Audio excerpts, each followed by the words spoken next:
Hey everyone, Brian Zane here, and welcome to the new Wregret HQ. I'm really excited to be putting out this first video with the new background. For this, the AEW Dynamite review for August 31st, 2022. But yeah, the rest of the house, we're still unpacking things, still getting things situated, still very much a work in progress, but hey, the new set is complete, and of course that was a big priority for me because I want to start making videos again and getting stuff out here. I'm very excited for this new chapter in our lives.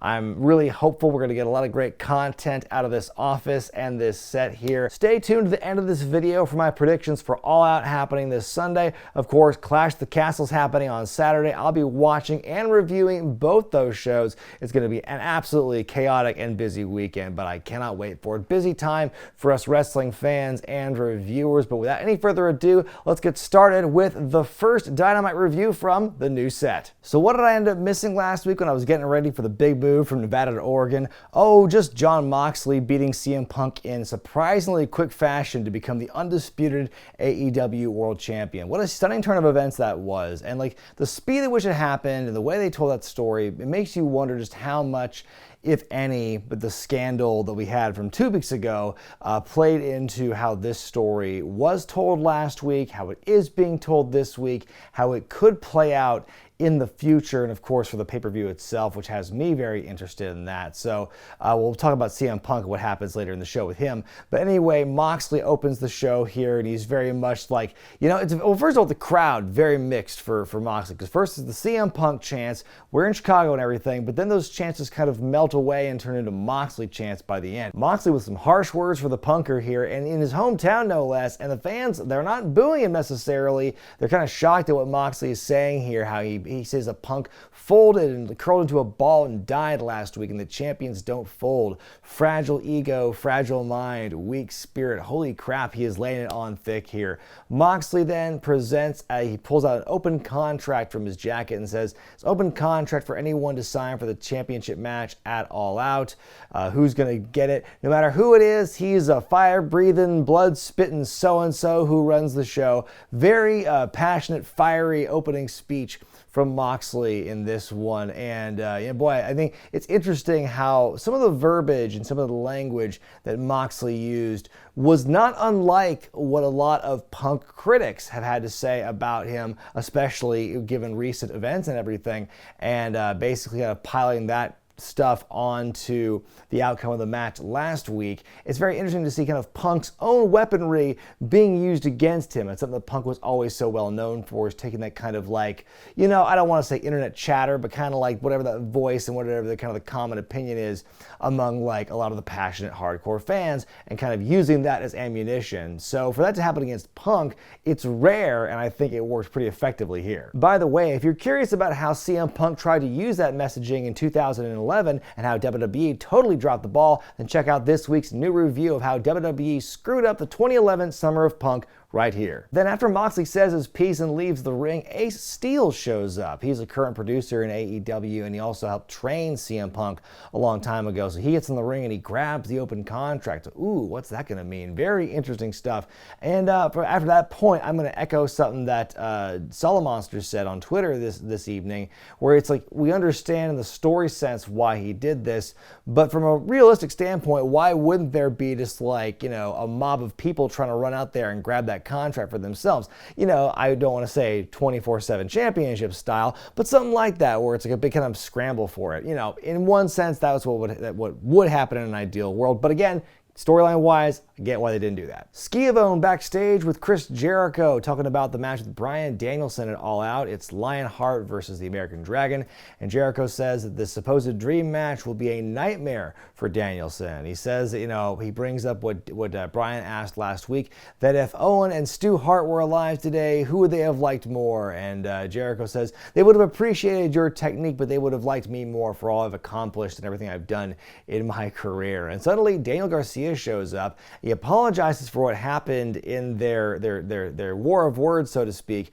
last week, and he says he reaffirms his loyalty to the Jericho Appreciation Society. He doesn't say whether or not he's a sports entertainer yet, just that he's back with the Jericho Appreciation Society, which gets booed from the live crowd in attendance. And he kind of affirms to Jericho also that he doesn't want him to cheat against Danielson and play that dirty game against him at the pay-per-view. But Jericho says all is fair in wrestling and romance. Ah, little Japanese reference there. First match of the evening sees Bryan Danielson versus Jake Hager of the JAS. This is a great match here. It starts out with both guys really putting both of their individual strengths on display. Danielson with a dive to the outside, Hager slamming him through a table out there.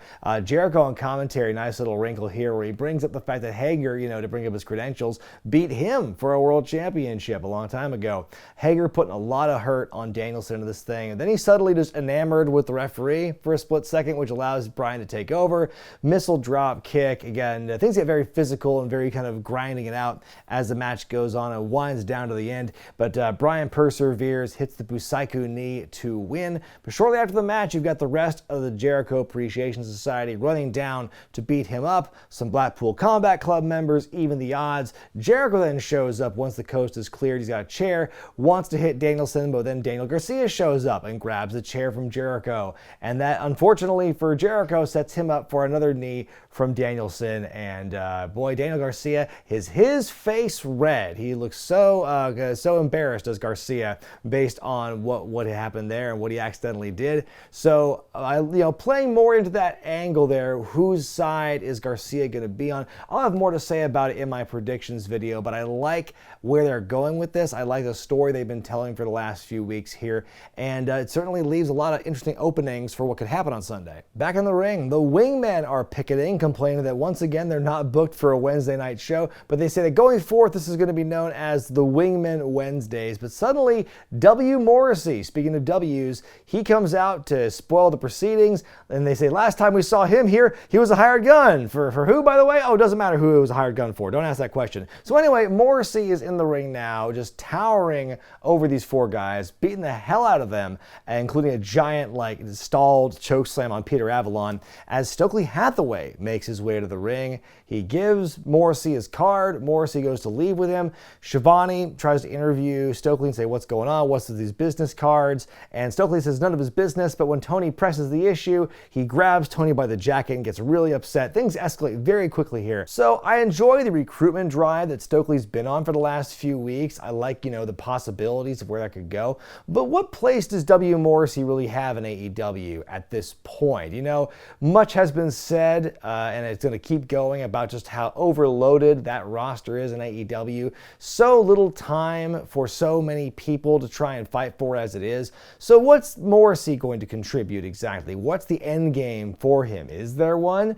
I think it's great that he's still active in wrestling. It's great he's cleaned up his life and everything. I just don't know why he's here when there's so much other stuff you could do with the people you have. That's all I'm saying. Alex Marvez backstage interviewing Will Ospreay. Well, it would have been nice to actually get a promo from him, but instead he's cut off fairly early by Don Callis, who shows up, and he does a great job putting Ospreay over and making a big deal of him and wishes him luck in the Trios main event later on. What could that possibly be about? I want to go to some women's tag action now. You've got Britt Baker and Jamie Hayter taking on Shida Storm. That's Hikaru Shida and Toni Storm. It's kind of a preview of the women's four-way match for the Interim Women's Championship we're going to have on Sunday. It's just, the timing is just so unfortunate because every time there's an injury or something, we got to have, in the AEW verse, you got to have these interim championships.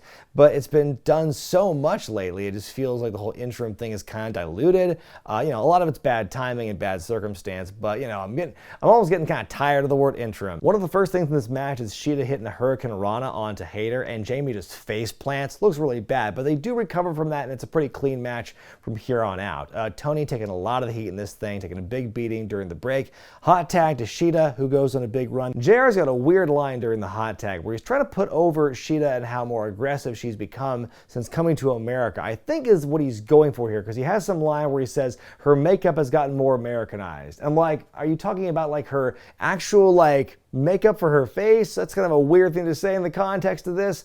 I hope you meant to say like her makeup as a competitor has gotten more Americanized, because you're talking about how her style has evolved since coming to America. Like, that's what I was trying to interpret it as, so please let me be right on that one. Shida with a big old missile drop kick to Brit, then hits the katana to win the match. Pretty clean as a whistle. I'm generally shocked when anyone beats Brit in a match, no matter what the stakes are or what it's about. So yeah, that was kind of surprising. It's it's as much build as you could possibly do for a match that was unfortunately thrown together last minute when Thunder Rosa had to, be on the shelf for a bit due to injury. So it is what it is. I think it's going to be a good match, and again, I'll talk about my predictions later, but yeah, I think this is a good little way to kind of whet your appetite for it. We hear from Kip Sabian, who last week finally did something for the first time in months on Dynamite, beating up Pac and setting up their match, the All-Atlantic Championship. It's something they've been building as well during Pac's title defenses overseas. And so Kip says that Pac will be the first one to embrace change. And then we hear from Miro, who cuts a very badass promo on God and House of Black, featuring guest verses by Sting and Darby Allin. Darby says to Malachi that, you need Brody and Buddy Matthews, they don't need you.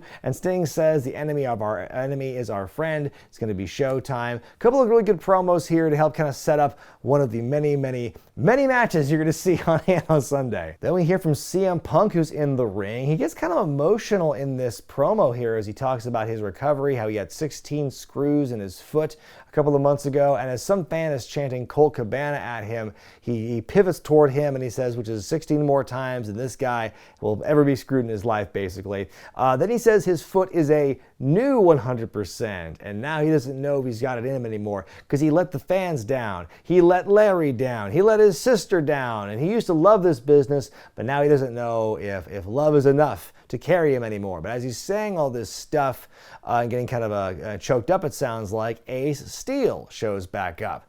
And he's trying to motivate him, saying this is not who you are. And he tells him it's not about how many times you get knocked down, it's how many times you get back up. He slaps Punk in the face and says, you fucking get up. And he gets right in his face and just like screams at him, motivating him to be the person that he knows that he is, as someone who coached him and known him for so long. And he's one of his greatest things, most proud of in his career is coaching CM Punk. Very, very good stuff here by Ace Steel. So if you haven't heard that promo, you should check it out. And so he gets in his face, tells him to sign the contract that Moxley had, and then Punk is suddenly fired up. He talks about how he's going to beat Moxley and everything. He does the kind of rallying cry behind Chicago, gets into the crowd and says, we are Chicago. He signs the contract. So Ace Steel was great in this role, like I said, and I think this twist makes the build for the match very interesting. We had kind of a teaser, I think, of what we're going to get at All Out last week on the show. And also what I think is very interesting when watching this, it's the first time Punk has shown any real doubt, I think, as a character. He's always been so cocksure. He's always been like, when he loses, his character is always very bitter. There's always something behind it. But like, this is one of the first times where, in my recollection, where he seems very down on himself and has second thoughts and questions himself. And the way that plays out with him and Ace Steel, how that's going to play into the title match on Sunday, I think it might. I think we're getting kind of like a little sneak peek of like what we're gonna see in the story here. Jim Ross doing a sit-down interview with Christian Cage and Jungle Boy ahead of their match at All Out. The one ground rule Jim Ross has, folks, no physicality. He's very clear about that. So Christian says, Jack is not in his league, and he'll make him a has-been at 25 years of age. He says he's not here to make friends or have a father-son relationship with Jungle Boy. He's here for the money. And so Jungle Boy fires back and says, my father taught me how to be a man, and I'm going to teach you that lesson. And you're not wrestling Jungle Boy, you're having a fight with Jack Perry. And I think that's kind of cool that they went there with that. Jungle Boy, he's still there. I think he's getting there. He's getting better with his promos. I've been really impressed with his promo game for the last several weeks. And this is, a kind of a short and sweet version of that. And I think they both really delivered here. And the emotion was there. That's one of the matches I'm very excited about to see. FTR and Wardlow taking on the team of Silas Young, Ren Jones, and Ice Pick Dupree. Coolest name ever. It's a squiggity squash match. The big rig onto Ice Pick, and then there's the Powerbomb Symphony, which allows the champs to win handily here, looking very strong for their match against Jay Lethal and the Motor City Machine Guns on loan from Impact this Sunday. My only question is, why are they doing this with Wardlow and FTR? It boggles my mind. And by the way, there was a whole controversy of FTR apparently not being included in the AEW video game, and that caused it a big dust up. That's unfortunate, but FTR seems to be taking it in strides. So I think it's just a bit, it's an oversight, unfortunately. And it's one of those things. They might fix it, they might not. But hey, there's always next year. Jon Moxley appears once again at ringside in a very unnecessary promo for the build for this thing. Basically, he's just accepting CM Punk's acceptance of the open challenge that Moxley had earlier in the night. And he says if this is what Punk wants, this is what he's going to get. He's going to be very, very violent with Punk, basically is what he said. It sounds like he wanted to say more, but then the music just cuts him off and he just leaves. Okay, were they trying to fill for time? They said, come out here and say some more things about Punk and we'll make it work. I don't know. But then we hear Tony Schiavone backstage with the Dark Order. 10 is hurt, so Evil Unos is going to take his place in the Trios tournament match on Friday. Then Andrade El Idolo shows up and wants to offer them money to work for them and take their masks off. And then Evil Uno says no. He gives Andrade his money back. Andrade beats Uno up with a crutch, and then Jose, either he hits 10 with a stun gun and then 10 sells it really weird and just not very dramatically, or Jose is threatening with a stun gun. The angle made it not so clear to me, but yeah, there's a stun gun that's brought out there and it's just oh, okay, we have to move on to the next thing now. I think stun guns, I think once you get to that territory, it gets pretty serious, but I don't know. So yeah, they're taken out, and then we get later in the show, we find out that Hangman Page is stepping up to join Silver and Reynolds to take place for the Dark Order in the Trios match on Friday. So that's going to lead to some very interesting stuff in the predictions video for sure. A four-way match here featuring half the members of the ladder match we're going to see on Sunday. You've got Rey Fenix, Wheeler Yuta, Roosh, and Dante Martin. And given who's involved, you can expect it's quite the flippy match here throughout. Everyone gets a shot at doing a dive leading up to commercial break. I like the way they kind of bridged from the first three faces involved, then how Roosh kind of gets his last dive in. That was some good, interesting weaving they did at the spots there. After the break, there's a moment where Roosh hits Dante with a German off the top and he backflips into Rey Fenix. That was insane. In the end, Wheeler Yuta rolling up Dante in a very tricky looking pin combination to win the match. So it's just added momentum for the ladder match, although ultimately it means nothing. It was just a chance, for these four guys to get some more exposure and some more build going into the ladder match. But then you wonder, it's the other members of the match. They run down the card for All Out, and I'm like, Jesus, there's way too much going on here. That's going to be a very full plate. I'm going to be a tired boy on Sunday for sure. All Out, slow your roll, I'm begging you. Be that as it may, the main event for this evening is another tournament match for the Trios tournament. The winner here goes to the finals on Sunday. It's Aussie Open and Will Ospreay, the United Empire, taking on the Elite, Kenny Omega and the Young Bucks. Definitely a dream match for some, I would say here. Of course, Ospreay and Omega do have a rivalry, with Justin Roberts does bring up in the introductions for Omega here. Don Callis on commentary saying that the shoulder rehab for Omega is going better than he hoped. Well, good to hear that. Aussie Open at one point smoosh the Elite members all into each other. Then Ospreay follows up with a crazy dive to the outside. Ospreay and the Aussie Open are in control, especially during those pivotal commercial breaks when the wrestlers take their heat and everything. A crazy double slam by Davis onto both the Bucks from Aussie Open there. Omega gets a big hot tag, and as that goes on, suddenly they start stripping off his compression shirt to reveal how bandaged up he is and everything. Kenny taking the heat during the second commercial break, then the hot tag to the Bucks, and then just a wild sequence of events takes place from there. Really goes up a notch here. Ospreay and Fletcher hit a variation of the Meltzer driver, and Matt somehow kicks out of that. There's an Indie Taker to Ospreay, a V-trigger, and a one-winged angel to Fletcher by Omega for the Elite to win, as if there was any doubt. Of course, with the Trios Championship and Kenny Omega coming back,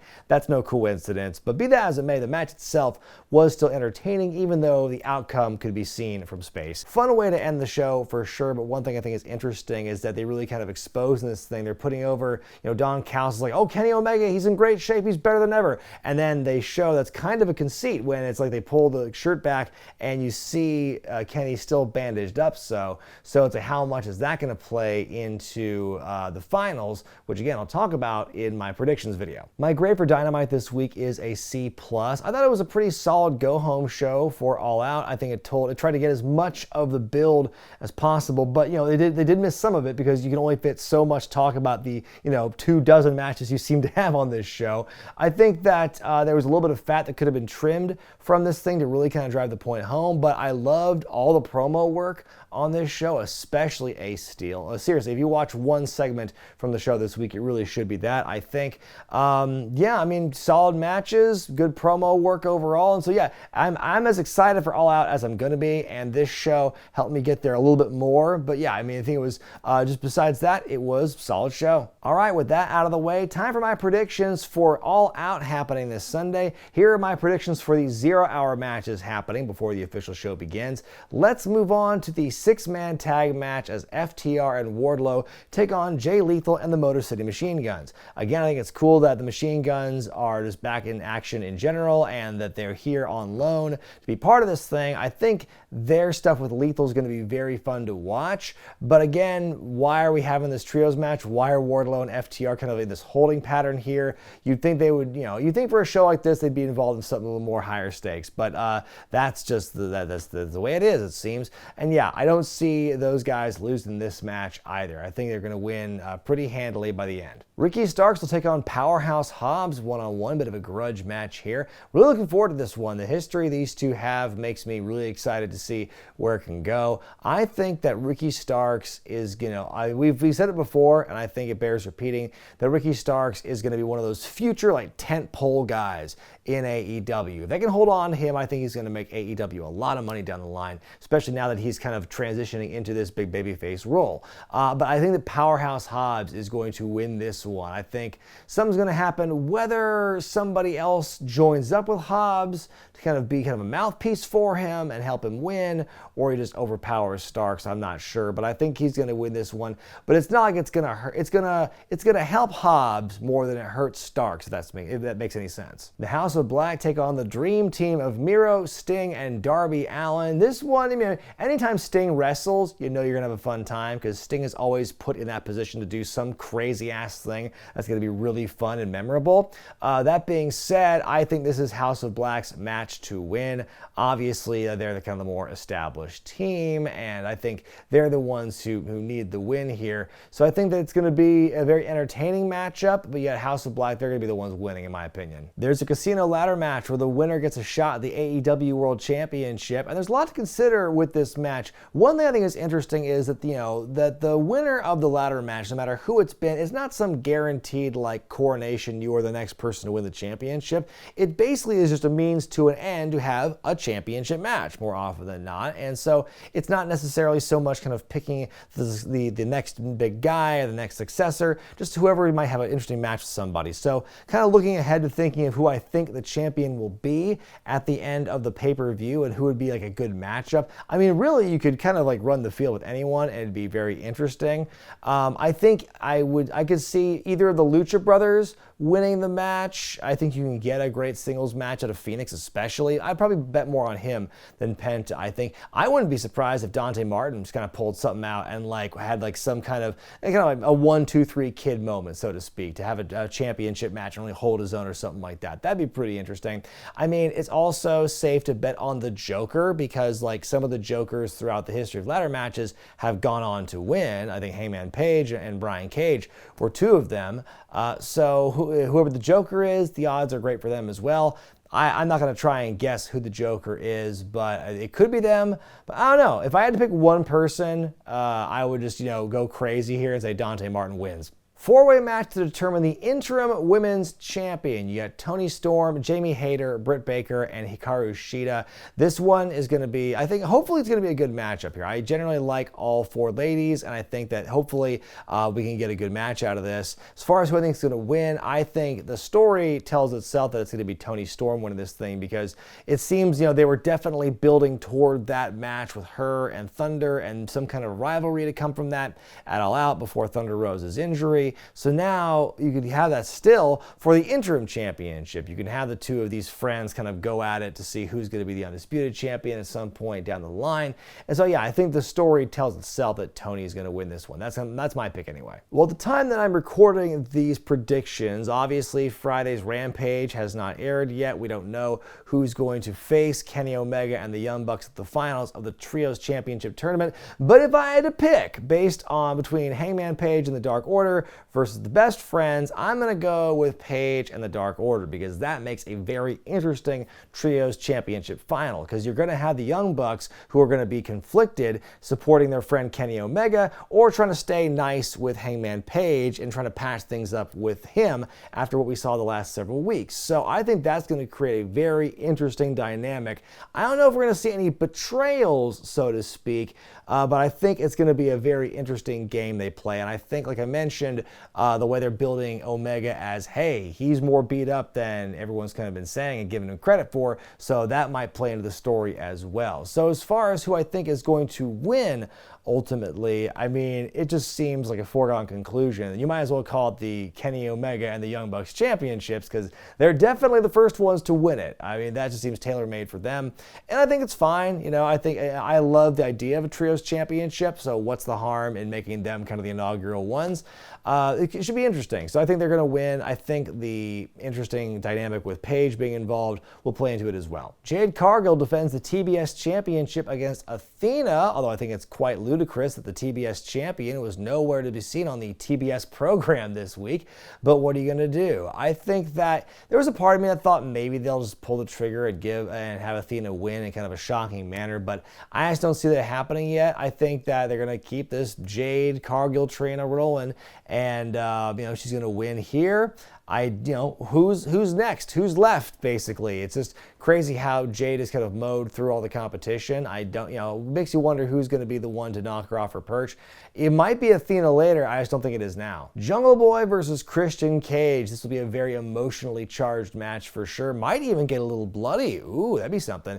I think this is going to be, probably one of the more emotional matches of the night. It's going to get very physical, I would bet, with this one.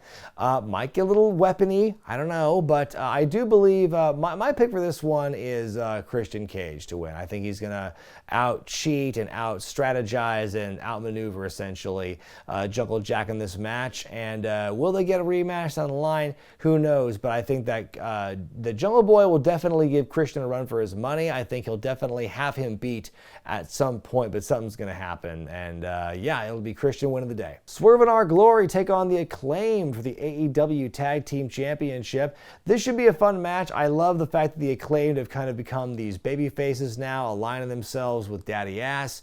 Swerve and Our Glory, also a face tag team. So it's going to be interesting where this shakes down with the Chicago crowd. Although to me, it feels kind of an easy one to pick. I think that Keith Lee and Swerve will retain the tag titles here. The Lionheart, Chris Jericho, takes on the American Dragon, Bryan Danielson. This is going to be a fun matchup here. I think these two are going to have a fun contest, and seeing Jericho kind of pulling out slightly different things for all his different incarnations is always fun. So doing the Lionheart gimmick again should be kind of a fun throwback here. But I mean, the real big question here is, where is Daniel Garcia going to fit into all this? Who will he inevitably cost the match on accident, perhaps, in this one? Or maybe on purpose? Who knows? But I think that the way they're building this, I wouldn't be surprised if Garcia somehow cost Jericho the match here. And Jericho, I think, is at that point now where, since he's not been the champion, he finds himself more on kind of that giving end for a lot of wrestlers. And so I think, gave the win to Danielson. I think it's going to be big for him. And, Garcia will play a role in this and will be more that conflict Is he a wrestler? Is he a sports entertainer? We might get the answer on Sunday. Then finally, for the World Championship, Jon Moxley will defend against Charles Montgomery Punk. And this one's got me racking my brain as to what we're going to do here. I could see an outcome in which like CM Punk fights valiantly, somehow he re-injures his foot and Moxley just really lays into him and like Punk is like written off for a bit. I could see an outcome in which Punk like suckers Moxley in or finds some way to win in a real dirty fashion and somehow turns heel. I cannot imagine Punk turning heel in Chicago. That seems like a really like dumb thing to do. But I also think like, hey, you know, that maybe they're building toward that. Like, or it could just be like Punk is trying to be the hero again. I don't know. The stuff with Ace Steel motivating him on Dynamite this week was really interesting stuff. It makes me very curious where they're going to go with it. How's the injury going to play a role in this? Will there be some drama from Ace Steel? Will he get involved in the match?